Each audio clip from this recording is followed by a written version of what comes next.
friends इटा पालंग शाक बना पके जो पालंग शाक के काटी देछे इटा बादाम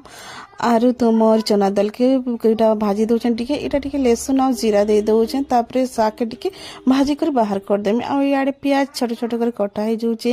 और इटा टमाटर भी कटा हे जोचे और इटा शाक के भाजी कर इटा काढ़ी दउछन हल्का इटा लहसुन और जीरा देकर भाजी कर काढ़ी देनो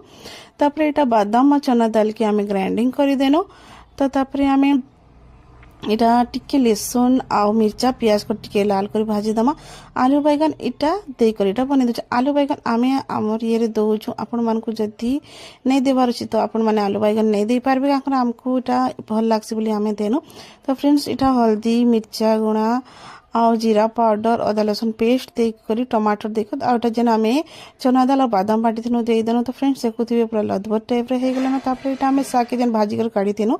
साके इटा दे देनो तार ऊपर टिके हल्का सा नून दे देनो देखो हेरी कर रेडी हे गेला पालंग शाक आपण माने